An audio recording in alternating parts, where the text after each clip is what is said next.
ಈ ವರ್ಷದ 4ನೇ EV ನ್ಯೂಸ್ಗೆ ಸ್ವಾಗತ ಸ್ನೇಹಿತರೆ. ಮೊದಲನೇ ನ್ಯೂಸ್ ಬಂದು ಏತರ್ ಕಂಪ್ನಿ ಕಡೆಯಿಂದ. ಏತರ್ ಕಂಪ್ನಿಯವರು 2025ಕ್ಕಿಂತ ಮುಂಚೆ ತಗೊಂಡಂಥ ಗಾಡಿಗಳಿಗೆ ಕ್ರೂಸ್ ಕಂಟ್ರೋಲ್ ಆಪ್ಷನ್ನ OTA ಮೂಲಕ ಅಪ್ಡೇಟ್ ಕೊಡ್ತಾ ಇದ್ದಾರೆ. ನೀವೇನಾದರೂ 2025ಕ್ಕಿಂತ ಮುಂಚೆ ಏತರ್ ಗಾಡಿ ತಗೊಂಡಿದ್ರೆ ನೀವು OTA ಮುಖಾಂತರ ಕ್ರೂಸ್ ಕಂಟ್ರೋಲ್ ಫೀಚರ್ನ ಅಪ್ಡೇಟ್ ಮಾಡಿಕೊಂಡು ಯೂಸ್ ಮಾಡ್ಬೋದು. ನೋಡಿ, ನಿಮ್ಗೆ ಏನಾದರೂ ಅಪ್ಡೇಟ್ ಬಂದಿದ್ರೆ ದಯವಿಟ್ಟು ಅಪ್ಡೇಟ್ ಮಾಡ್ಕೊಳ್ಳಿ. ಎರಡನೇ ನ್ಯೂಸ್ ಕೂಡ ಏತರ್ ಕಂಪ್ನಿ ಕಡೆಯಿಂದ. ಏತರ್ ಕಂಪ್ನಿಯವರು ಇದುವರೆಗೆ 2 ಲಕ್ಷ ಏತರ್ ರಿಸ್ದ ಗಾಡಿಗಳನ್ನ ಮಾರಾಟ ಮಾಡಿದ್ದಾರೆ. ಏತರ್ ರಿಸ್ದ ಸೂಪರ್ ಆಗಿದೆ ಗಾಡಿ, ಬಟ್ ಒಂದು ಸ್ವಲ್ಪ ರೇಟ್ ಜಾಸ್ತಿ ಆದರೂ ಕೂಡ ಜನ ತಗೋತಾ ಇದ್ದಾರೆ. ಇದುವರೆಗೆ 2 ಲಕ್ಷ ಗಾಡಿಗಳನ್ನ ಮಾರಾಟ ಮಾಡಿದ್ದಾರೆ. ಇದೇ ರೀತಿ ಇವ್ರು ಏನಾದರೂ ಮುಂದುವರೆದು ಇನ್ನೂ ಒಂದು ಅಫೋರ್ಡೆಬಲ್ ಪ್ರೈಸಲ್ಲಿ ಗಾಡಿ ಬಿಟ್ಟು ಅದ್ರ ಜೊತೆಗೇನೆ ಸ್ವಲ್ಪ ಶೋರೂಮ್ನ ಮತ್ತೆ ಸರ್ವಿಸ್ ಸೆಂಟರ್ನ ಜಾಸ್ತಿ ಮಾಡಿದ್ರೆ ಇವ್ರ ಗ್ಯಾರಂಟಿ ವರ್ಷದ ಕೊನೆಯಷ್ಟೊತ್ತಿಗೆ ಬಜಾಜ್ನ ಡೌನ್ ಮಾಡಿ ನಂಬರ್ 2 ಪ್ಲೇಸ್ಗೆ ಹೋಗ್ತಾರೆ. ಅದಾದ್ಮೇಲಿಂದ ಇನ್ನೊಂದು ನ್ಯೂಸ್ ಇದೆ ಏತರ್ ಕಡೆಯಿಂದ. ಇತ್ತೀಚೆಗೆ ನಾನು ಬೆಂಗಳೂರಲ್ಲಿ ಬೌನ್ಸ್ ಇನ್ಫಿನಿಟಿ ಗಾಡಿಗಳು ಏತರ್ ಫಾಸ್ಟ್ ಚಾರ್ಜಿಂಗ್ ಸ್ಟೇಷನ್ ಅಲ್ಲಿ ಚಾರ್ಜ್ ಆಗೋದು ನೋಡಿದೆ. ಅದಾದ್ಮೇಲೆ ಹೋಗಿ ವಿಚಾರಿಸ್ತಾ ಇದೆ ಹೇಗೆ ಅಂತ ಹೇಳಿ. ಆಗ ನನಗೆ ಗೊತ್ತಾಗಿದೆ ಏನ್ ವಿಷಯ ಅಂತಂದ್ರೆ, ಬೌನ್ಸ್ ಗಾಡಿಗಳನ್ನ ಕೂಡ ಇನ್ಮೇಲಿಂದ ಏತರ್ ಫಾಸ್ಟ್ ಚಾರ್ಜಿಂಗ್ ಅಲ್ಲಿ ಚಾರ್ಜ್ ಮಾಡ್ಕೋಬಹುದು ಅನ್ನೋ ವಿಷಯ ಗೊತ್ತಾಯ್ತು. ಇದು ಎಲ್ಲಾ ಬೌನ್ಸ್ ಗಾಡಿಗಳಿಗೂ ಆಗಲ್ಲ.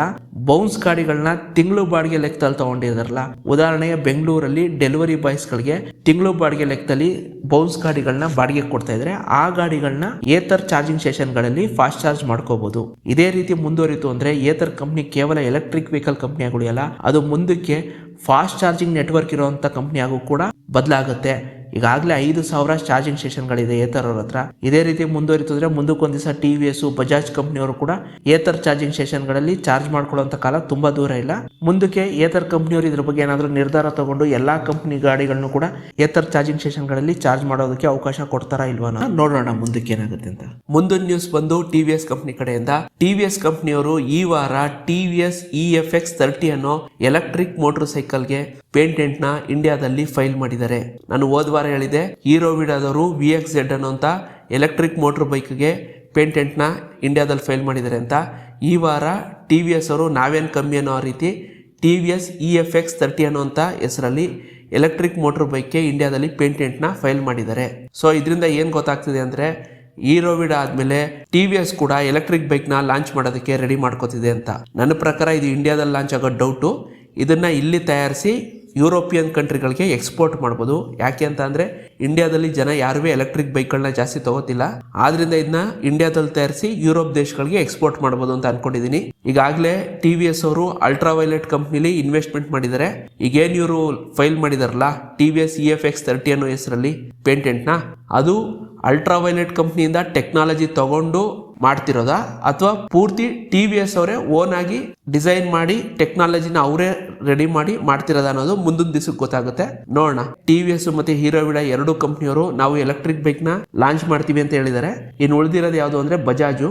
ನೋಡೋಣ, ಬಜಾಜ್ ಅವ್ರು ಏನಾದ್ರು ಅವ್ರ ಹತ್ರ ಇರೋ ಪಲ್ಸರ್ನ ಅಥವಾ KTM ಏನಾದ್ರು ಎಲೆಕ್ಟ್ರಿಫಿಕೇಶನ್ ಮಾಡ್ಬಿಡ್ತಾರ ಅಥವಾ ಹೊಸ ಎಲೆಕ್ಟ್ರಿಕ್ ಬೈಕ್ ನೇ ಲಾಂಚ್ ಮಾಡ್ತಾರ ಅನ್ನೋದು ಮುಂದಿನ ದಿವಸಕ್ಕೆ ಗೊತ್ತಾಗುತ್ತೆ.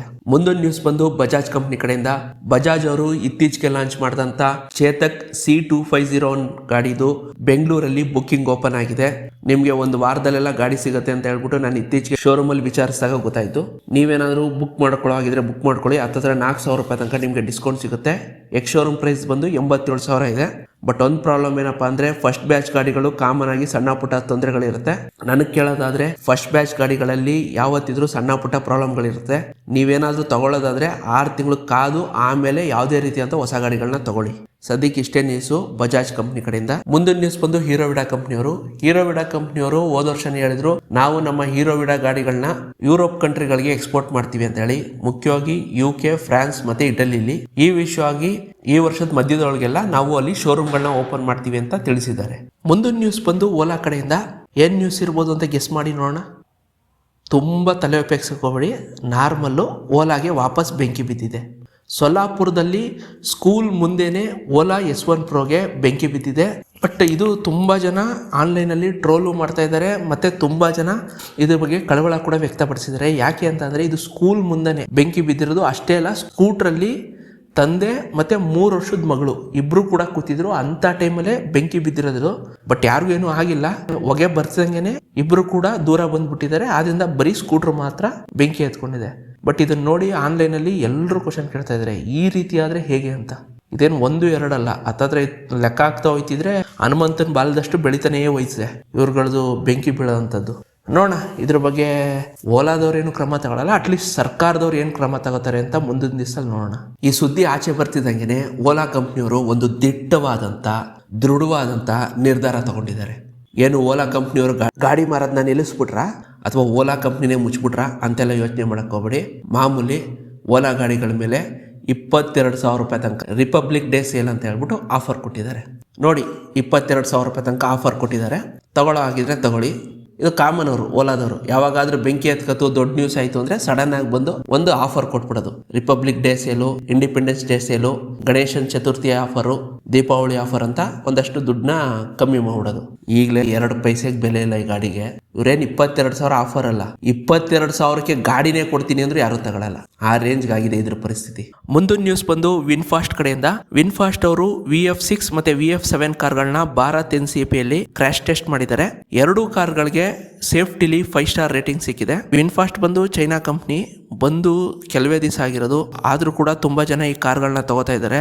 ಇವ್ರು ಇದೇ ರೀತಿ ಮುಂದುವರೆದ್ರೆ ಇಂಡಿಯನ್ ಕಂಪ್ನಿ ಆದ ಟಾಟಾ ಮತ್ತೆ ಮಹೇಂದ್ರಗೆ ಆದಷ್ಟು ಬೇಗ ಟಕ್ಕರ್ ಕೊಡ್ತಾರೆ. ನೋಡೋಣ ಮುಂದಕ್ಕೆ ಇದಕ್ಕೆ ಪ್ಯಾರಲಲ್ ಆಗಿ ಮಹೇಂದ್ರ ಮತ್ತೆ ಟಾಟಾದವರು ಏನಂತ ಫೈಟ್ ಕೊಡ್ತಾರೆ ಅನ್ನೋದು. ಒಟ್ನಲ್ಲಿ ವಿನ್ಫಾಸ್ಟ್ ಅವರ VF6 ಮತ್ತೆ VF7ಗೆ ಭಾರತ್ NCAP ಅಲ್ಲಿ 5 ರೇಟಿಂಗ್ ಸಿಕ್ಕಿದೆ ಸೇಫ್ಟಿ ವಿಷಯದಲ್ಲಿ. ಮುಂದಿನ ನ್ಯೂಸ್ ಬಂದು ಟಾಟಾ ಕಂಪ್ನಿ ಕಡೆಯಿಂದ. ಟಾಟಾ ಕಂಪ್ನಿಯವರು ಟಾಟಾ ನೆಕ್ಸಾನ್ EV ಕಾರ್ನ 2 ಹೊಸ ಕಲರ್ ಅಲ್ಲಿ ರೀಲಾಂಚ್ ಮಾಡಿದ್ದಾರೆ. ಒಂದು ಬಂದು ಓಷನ್ ಬ್ಲೂ, ಇನ್ನೊಂದು ಬಂದು ಪ್ಯೂರ್ ಗ್ರೇ ಕಲರ್.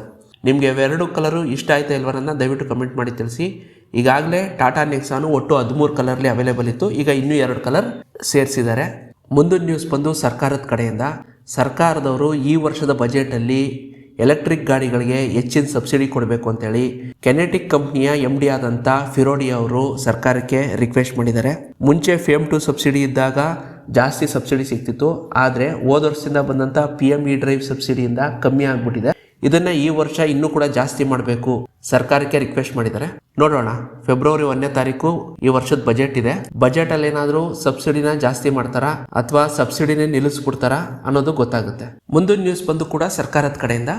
ಸರ್ಕಾರ ಹೋದ ವರ್ಷ ಯುರೋಪಿಯನ್ ಯೂನಿಯನ್ ಜೊತೆ ಒಂದು ಒಪ್ಪಂದ ಮಾಡ್ಕೊಂಡಿತ್ತು. ಅದ್ರ ಪ್ರಕಾರ ಭಾರತ ದೇಶದಿಂದ ಯುರೋಪ್ ದೇಶಗಳಿಗೆ ರಫ್ತಾಗುವಂಥ ವಸ್ತುಗಳಿಗೆ, ಹಾಗೇನೆ ಯುರೋಪ್ ದೇಶಗಳಿಂದ ಭಾರತಕ್ಕೆ ಆಮದಾಗುವ ವಸ್ತುಗಳ ಮೇಲೆ ಕಮ್ಮಿ ಟ್ಯಾರಿಫ್ ಅಂದ್ರೆ ಸುಂಕನ ಕಮ್ಮಿ ಮಾಡ್ತೀವಿ ಅಂತ ಹೇಳ್ಬಿಟ್ಟು 2 ದೇಶಗಳು ಒಪ್ಪಂದ ಮಾಡ್ಕೊಂಡಿದ್ವು. ಈಗ ಈ ವರ್ಷದಿಂದ ಅದು ಜಾರಿ ಆಗ್ತಾ ಇದೆ. ಇದರಿಂದ ಯುರೋಪ್ ದೇಶಗಳಿಂದ ಭಾರತಕ್ಕೆ ರಫ್ತಾಗುವಂತ ಮರ್ಸಿಡೀಸ್, BMW, ರಿನಾಲ್ಟ್ ಇವೆಲ್ಲ ಗಾಡಿಗಳ ರೇಟು ಕಮ್ಮಿ ಆಗುತ್ತಂತೆ. ಈಗಲೇ ಇಂಡಿಯನ್ ಕಂಪ್ನಿ ಆದಂತ ಮಹೇಂದ್ರ ಟಾಟಾದವರು ಕಷ್ಟದಲ್ಲಿದ್ದಾರೆ. ತುಂಬಾ ಕಷ್ಟಪಟ್ಟು ತುಂಬಾ ವರ್ಷಗಳ ಆದ್ಮೇಲೆ 2ನೇ ಪ್ಲೇಸು ಮತ್ತೆ 3ನೇ ಪ್ಲೇಸ್ಗೆ ಬಂದು ನಿಂತಿದ್ದಾರೆ. ವಾಪಸ್ಸು BMW, ಮರ್ಸಿಡೀಸ್ ಅವರು ಕೂಡ ಕಾಂಪಿಟೇಷನ್ ಕೂಡ ಶುರು ಮಾಡಿದ್ರೆ ತುಂಬಾ ಕಷ್ಟ ಆಗುತ್ತೆ. ಈಗಾಗಲೇ ಜಪಾನ್ನ ಸುಜುಕಿ, ಟೊಯೋಟಾ ಕಂಪ್ನಿಯವ್ರ ಕಾಂಪಿಟೇಷನ್ ಇದೆ. ಅದ್ರ ಜೊತೆ ಕೊರಿಯಾ ಕಂಪ್ನಿಗಳಾದಂಥ ಹೋಂಡೈ ಮತ್ತೆ ಕಿಯಾ ಕಾಂಪಿಟೇಷನ್ ಇದೆ. ಇದ್ರ ಮಧ್ಯೆ ಚೈನಾದವರು ಕೂಡ ವೈರಸ್ ರೀತಿ ದೇಶದೊಳಗೆ ನುಗ್ಗಿ ವಿನ್ಫಾಸ್ಟು, BYD, MG ಕಾರ್ಗಳನ್ನ ಮಾರ್ತಾ ಇದ್ದಾರೆ. ಇದ್ರ ಜೊತೆಗೆ ಈಗ ಯುರೋಪ್ ದೇಶಗಳ ಕಂಪ್ನಿ ಆದಂಥ ಮರ್ಸಿಡೀಸು, BMW, ರಿನಾಲ್ಟು ಇವರು ಕೂಡ ಕಾಂಪಿಟೇಷನ್ ಕೊಡೋಕ್ಕೆ ಶುರು ಮಾಡಿದ್ರೆ ಏನಾಗುತ್ತೆ ನೋಡೋಣ. ಇದಕ್ಕೆಲ್ಲ ಕಾಂಪಿಟೇಷನ್ಗೆ ಉತ್ತರ ಕೊಡ್ತಾರ ನಮ್ಮ ಇಂಡಿಯನ್ ಕಂಪ್ನಿಗಳು, ಟಾಟಾ ಮತ್ತೆ ಮಹೇಂದ್ರ ಉಳಿಯುತ್ತಾ, ಏನಾಗುತ್ತೆ ಅನ್ನೋದು ಮುಂದಿನ ದಿವಸಕ್ಕೆ ಗೊತ್ತಾಗುತ್ತೆ. ಈ ವಿಷಯವಾಗಿ ನಿಮ್ಮ ಅಭಿಪ್ರಾಯನ ದಯವಿಟ್ಟು ಕಮೆಂಟ್ ಮಾಡಿ ತಿಳಿಸಿ. ಇದು ಈ ವಾರದ EV ನ್ಯೂಸ್ ಸ್ನೇಹಿತರೆ. ಇದು ಇಷ್ಟ ಆಯಿತು ಅಂದರೆ ದಯವಿಟ್ಟು ನಿಮ್ಮ ಸ್ನೇಹಿತರೊಂದಿಗೆ ಕೂಡ ಈ ವಿಡಿಯೋನ ಶೇರ್ ಮಾಡಿ. ಧನ್ಯವಾದಗಳು. ಅಷ್ಟೇ.